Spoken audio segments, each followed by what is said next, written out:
Number 5 on the bonnet also shows you the state of charge. As you can see, this part is now blinking, saying me that I'm at around 50% of the battery. Okay guys, so I've just come after the motorway trip. Have a look at this. So we are only at 3% of the battery and we are charging at full 100 kilowatts, 101 kilowatts. So already I'm proving that this car can charge at a full speed of 100 kilowatts if it's well preconditioned after the motorway driving. I was driving at 130, 140 kilometers, and now let's just see how long it's going to take to charge up this car. Okay, so yeah, 101 kilowatts. We topped up the top charging of the Renault 5 electric. Wow, look at this. So we are even topping it even more, 102 kilowatts. This is very unexpected. Wow. All right, so we had 103 kilowatts up until now, up until 31%, where it went down to 100 kilowatts. So really good charging for such a small electric car with such a small battery, more than the manufacturer states, and that's a very positive news on the car. I love it. Around 40%, there is another thing. It went gradually down through 95 to now 87% of the battery at 43% of capacity charged. And this is what it looks on the inside. So it says to me another 15 minutes until 80%, and I'm at 47% with the speed of 82 kilowatts. Alright guys, we are at 50%, we're gonna finish the charging, and I wanna see how long it took me to 51%. So let's stop the charging, confirm by the card, and let's have a look at this. So I was charging from 3%, as you can see, from 3 to 51%, and it took me 16.4 minutes. The car said another 15 minutes to 80%, so half an hour to 80% of the battery, and I fit inside 26.35 kilowatt hours of the battery in between the 3 and 51%. So that is actually very interesting. So this is the charging test to the Renault 5 150 horsepower comfort electric car. I'm really pleased with it. It did what I expected. It did more power than the manufacturer states during charging. Very good charging, very good small electric.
Well, hello, welcome to the new video, and today we are testing the rejuvenated Renault 5 in the electric form, and it's basically also an electric Renault Clio.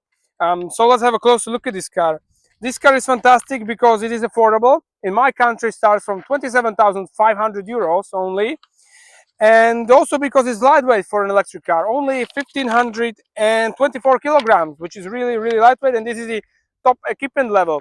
So in the basic one, it can even weight under 1,500 kilograms, which is fantastic. So as you can see from the design, it is very clear that it tries to look like the Renault 5 from the 80s. These lights are really looking really good, and also what is really nice that despite its boxy looking shape, it is still trying to look aerodynamic, which you can see by the frontal area of the car, which starts to lean rearwards from somewhere around here, and it has it's very large slide here along the bonnet, which is pretty cool. And also, thanks to it being the EV, it only has these active flaps here down here in front of the radiator, which is pretty cool. Right now they are open, cooling the battery pack. Then you have the indicator.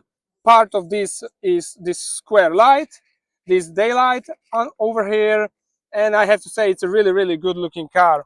Also, another thing here on the bonnet, you have the 5 badge, the 5 light, and it also shows the state of the battery when you're charging the car, which I think is really rather cool.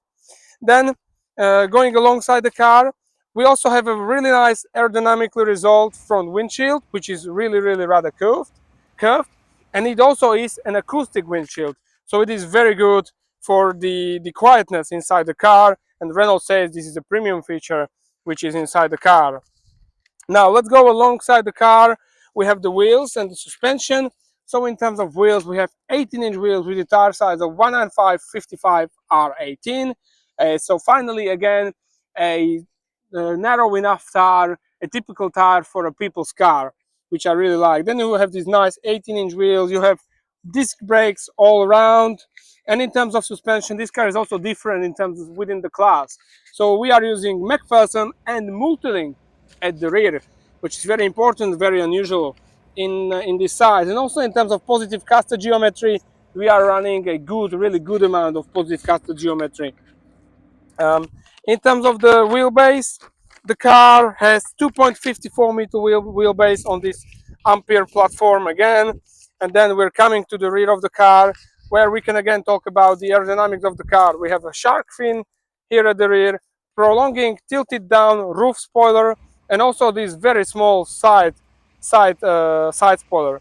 The side spoiler, I think, could be slightly bigger, but it's the way they resolved it here, and that's probably a thing that can be slightly improved. Here at the rear, as I said, we have the multi-link rear suspension, which is much better for handling and the comfort than the torsion bar suspension. And as we are here, let's talk about the geometry of the wheels, which is such that we are running a bigger amount of negative camber at the rear axle than at the front, and also a big amount of toe in, which makes this car really fantastic to drive, really fun to drive, agile, and oversteer it on the limit, as I found out. So it is absolutely fun to drive. And then coming to the design part of the car, so we have these lights that try to look like from the 80s. They look just like from the 80s. Wider arches going slightly wider around the lower part of the light, and they have a 3D effect when you touch it. Really beautiful. Also nice design part, Renault big 5 badge here on the rear, connected with this plastic bit of dark black trim. Really great again. Now let's have a look into the boot as well. And the boot is 326 liters standard capacity and up to 1106 liters. Under the boot floor there is another 41 liters for the cables, which you can buy to the car. I think 300 euros is the cable to the public charging. All right, and then we are coming again from another side. Over here we can have a look at the sitting position at the rear. So let's have a look at this. And as this is the B segment class, this is what it looks like. So you need to have your knees, as always, you need to have them around the front seat. And what I have to tell you, the space for the feet is non-existing in this car if you're trying to sit behind, because I have the seat in the lowest position, as you have to have if you're a really good driver, and there is just no way I am putting my feet under the seat, unluckily.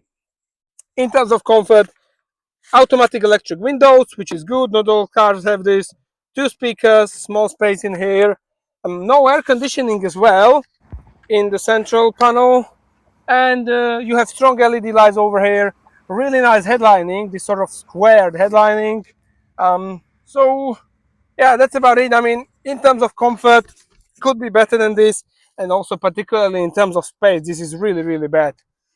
So this car, I would say, mostly for 2 people, occasionally for children, but the space in the rear, and of course that's the maybe the problem with electric cars, because they have the battery in the floor, and the floor is quite high, and then you have this problem where you have nowhere basically to put your feet under the seat. Now that we're here at the side of the car, let's also have a look at the conception of the car. Yeah, so the conception of the car is actually quite well resolved. So the driver is sitting somewhere around here, which is quite far from the front wheels.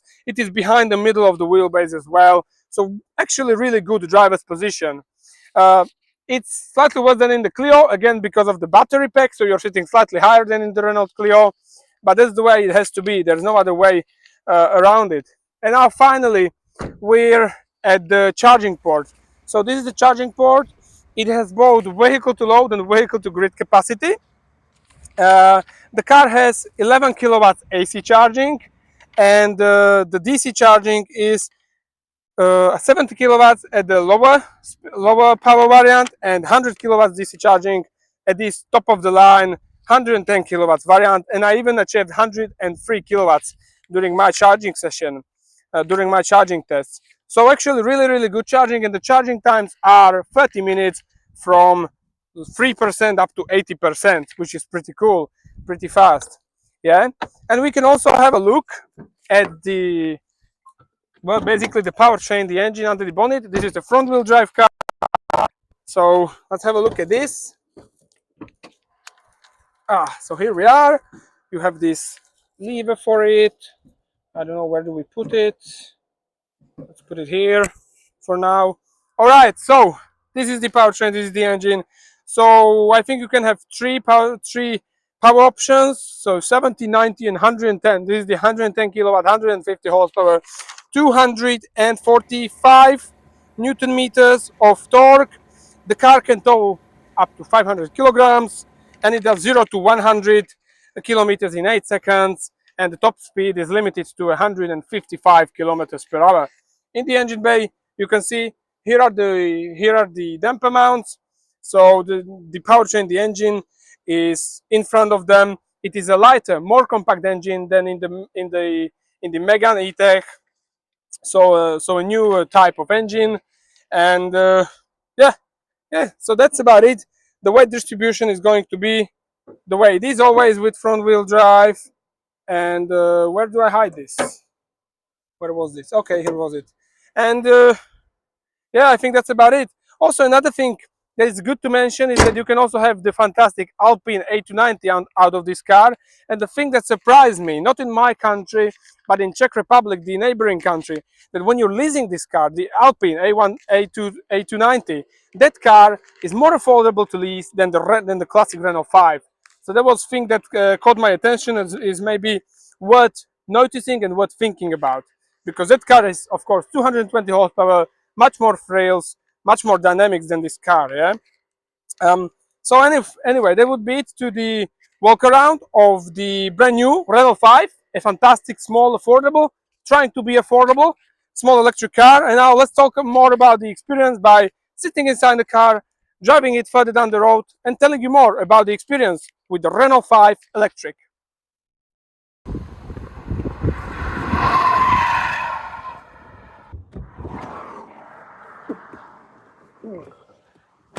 Well, welcome inside the new, fantastic, and very interesting Renault 5.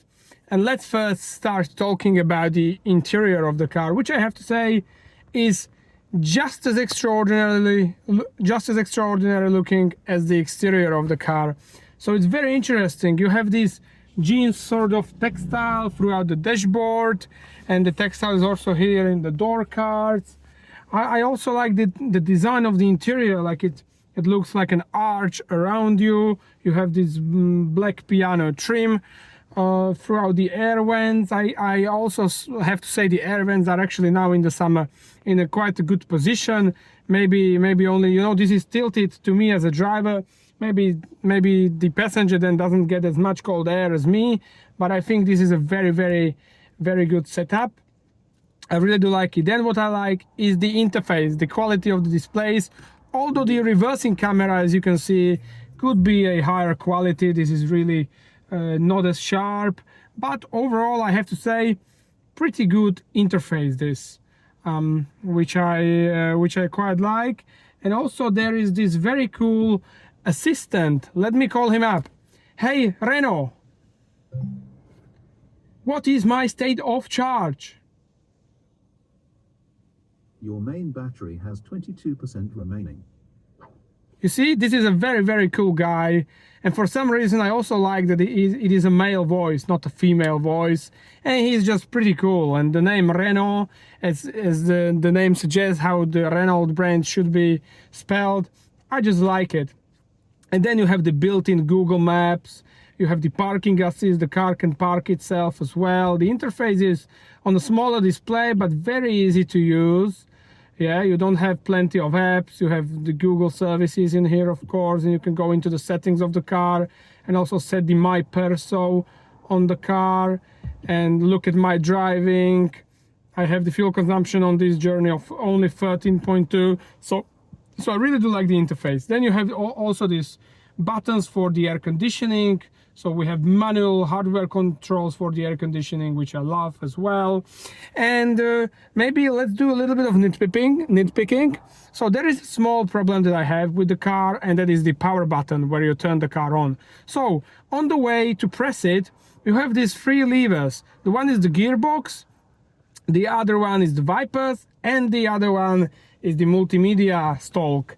And on the way there, it's just very sort of uncomfortable because sometimes you press the wipers and turn them on. So I think the power button could be in a better position. In such an original car like the Renault 5, I would actually be happy if it was on the left side. That would be pretty cool, I have to say.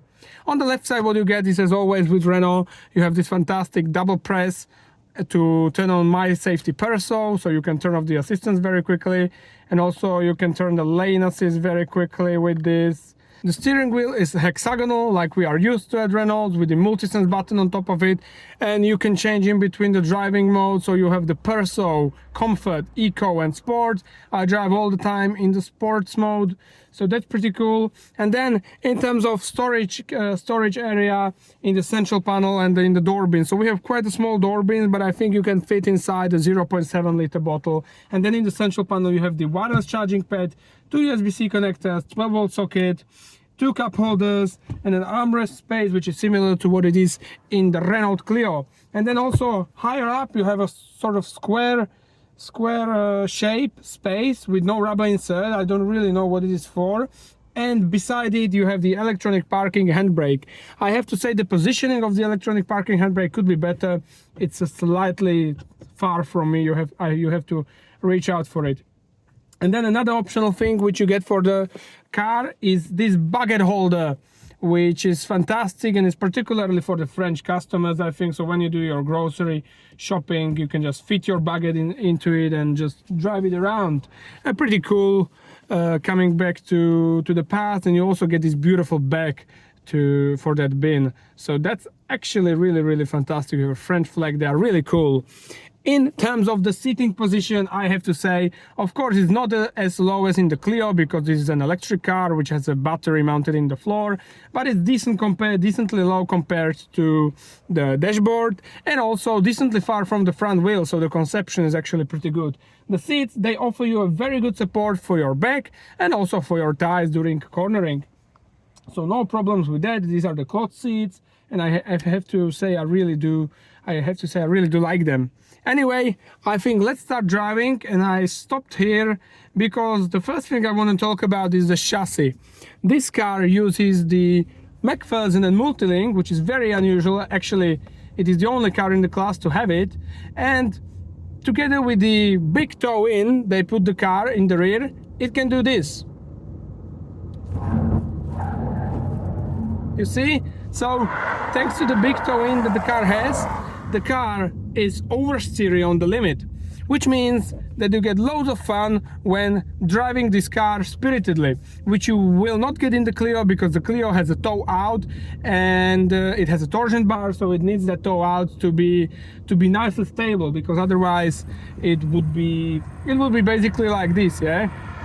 But they wanted stability in the Clio, whereas in this car they wanted to give you and offer to you a driver's engagement, driver's fun. Also another thing which is different from other Renaults, you can turn the traction control off and it won't turn on automatically again. It will stay turned off, which I find is pretty cool. Here is another assist that we are going to have. So let's enjoy this car again a little bit. So you go fast into the corner, okay? And it's nice. So you have a small amount of roll. You can just see how happy the the tail end is. So the car is very happy to corner, and there is some roll. It is a soft French car, but it's not too soft, yeah. Also, what is the advantage of the multilink rear suspension is, of course, how matured the drive feel. It feels very matured, very comfortable, different, really different from the Renault Clio. So that's, I think, very, very cool. And in this case we have a 52 kilowatt-hour battery and 150 horsepower. I gotta say, I wouldn't go below 150 horsepower. This feels reasonably nippy, also for overtaking, but doesn't feel like too powerful, yeah. So still doesn't feel like a sports car, but I wouldn't want smaller power in this car. So I think the numbers are 150 horsepower and I think 245 Newton meters of electric torque, which I think is pretty cool. And this is the acceleration: 70, 80, 90, and this is 20% of the battery. So I gotta say, it's pretty cool. Now we need to talk, of course, about the efficiency of the car. So what were the numbers of the efficiency?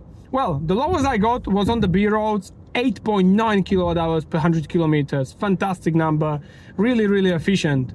Then what you can do most of the time on these separate journeys is around 14.9 to 15.6, 15.7 kilowatt hours. And then if you use the car as I did, so you're using it as your only car, so you're using it also for long journeys on the motorway. I did actually 4 times together. I did motorway 200 kilometers, and so my long time average efficiency is at that 17 kilowatt hours per 100 kilometers. This is giving you a range of around 307 kilometers instead of the 408 I think it gets this car, this particular spec of the car, according to WTP. So 100 kilometers less in reality, but I have to say on the motorways I was really happy actually with the car. It has a very good drag coefficient, only 0.28.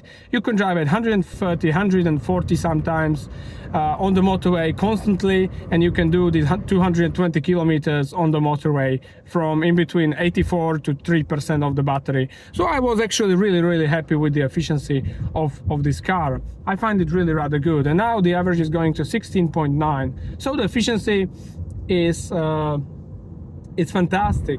Then this car also is really, really quiet. I measured at only 54 decibels, which is really, really good. This car boasts the acoustic front windshield, and it also has the Renault specific sort of cocoon patent for the quietness from the road. And this is, they say, this is the premium feature they've taken from the premium segment, this acoustic windshield. But actually, because it's an electric car, this is the only sort of noise that you hear is from the windshield, and particularly I think it's from the wipers, because they are not covered aerodynamically with the bonnet. So yes, then another thing we need to talk about is how fantastic it is in the city. Incredibly small turning radius, even better than the Clio. This car is just so fantastic for the city. Agile, nimble, and good acceleration from the lights with 150 horsepower. So yeah, all right, I think let me sum up this beautiful car. So in terms of character, this car has loads of character, probably the most character of electric cars, and even from ICE cars, from small ICE cars. This is so much fun. In terms of handling, they've set up this car to perfection. It is enjoying, it is joyful to handle. It is you can talk with it as a driver. You can have loads of fun, loads of oversteer if you want to. Just really good. The power is decent, but the pedal, even in the sports mode, does feel rather soft. Doesn't feel as sharp, the pickup from it. But if you want even more power, you can still go for the Alpine A290. Then maybe another nitpick. Well, nitpick in this size of the car, you don't really expect to have a big amount of space in the rear, but there is even less space than in the Clio. particularly because you have a higher floor, and therefore in the lowest position, as I have the seat of the driver, the rear passenger cannot fit his feet under the seat really, or at least if he has the feet as big as me. So that was a problem that I found with the car. And then the boot is really quite big, 326 liters, so that's very good and practical. And yeah, so it's to sum it up, fantastic car, fantastic looking, fantastic to drive, really loads of fun to drive, very reasonably efficient, very good efficiency from the 52 kilowatt hour netto, small battery we can say, really good efficiency, really good consumption. And then there is only one last thing I want to talk about, and that is when you're leasing this car, I found in the Czech Republic, which is a neighboring country to me, it is cheaper to lease the sports version, the Alpine A290 in a specific config. It is more affordable than this very car, the classic Renault 5 with 150 horsepower. And with that, I would definitely go for the Alpine. It's going to be much more sporty, much more powerful. You're going to feel much more thrills during driving. I don't know how it is in my country, but this car and this spec costs around 35,000 euros, which yes, it is quite a lot of money, but then again, it's an electric car. It has a fully electric platform on which it's built. It has a multi-link rear suspension, which is very unusual in this class. It feels like a very, very grown-up car. You could actually say it's almost like a VW Golf, only slightly shorter. That's how refined the drive feels. So I think if you're thinking about it, worth the money, what the originality that you get with the car, and I guess that would be about it to this fantastic, joyful and characterful Renault 5. I'm really happy that this car exists, and if I had the money I would buy it immediately, but I would think about the Alpine A290 in particular to get. So yeah, well, if you found this video useful, well, keep watching, keep subscribing, because more videos are coming on very soon, and I hope to see you in the very next video. In the meantime, take care of you, and goodbye.